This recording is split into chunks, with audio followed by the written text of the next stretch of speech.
Amazing tutorial. Excuse me, I'm just trying to get this away from my face. Welcome to another amazing tutorial where today I will be teaching you how you can really check if your website is safe. Is it really safe? Is it safe at all? These are very important questions and very important to know for your business because your potential customers, recurring customers, need to feel safe, need to feel assured that when they're coming onto your portal or your website, they know that their information is protected at all times.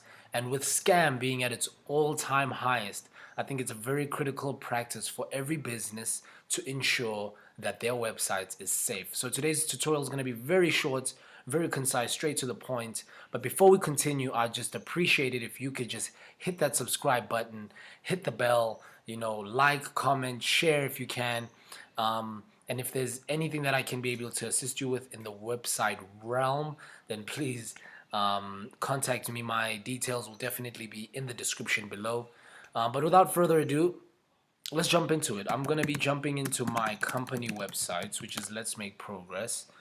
And we can just see that on the Google Business Profile. We're going to click on Website. Is that loading? Yes, it is. Now, this is a very important thing for you to know because, especially when you're trying to lure in new customers, this is one of the first things they'll possibly check. Even if it's not consciously, but subconsciously, they'll see that. And as you can see here in my URL text box, right next to the company website name is a lock. That basically shows that my website is secure.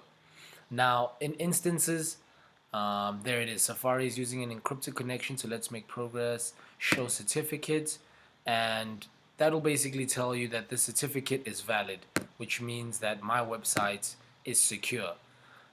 There's a whole lot of other details there for some more tech nerds, or no, I feel like that's being biased. For people who would know what to do with this kind of information, they would find that necessary. But for you as a casual general user, this is information just for you to know that the website is secure and your data, if you're going to be entering into the contact details or any form that you might have, that your information is safe and secure at all times. And in instances where you find your website doesn't have this lock, it will probably have an open padlock, which means it is not secure. And excuse me, a lot of the times people will feel a little bit drawn back in towards trusting you because they feel as if their information could potentially be jeopardized, or hackers could potentially use the information that they're inputting on your website to their benefit. So it's very important that you check that your website has an SSL certificate, and in most instances you'll find the 5 characters right in the first 5 characters in this URL text box will be HTTPS.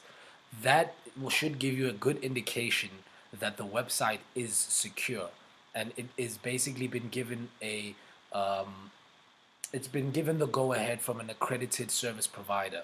The authority that ensures that the website is secure is usually with the 5 characters HTTPS.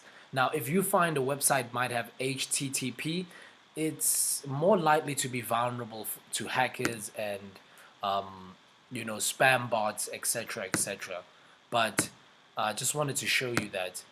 And yeah, for another example, I'll jump straight into my other website, my personal website, which is labelmatopa.com.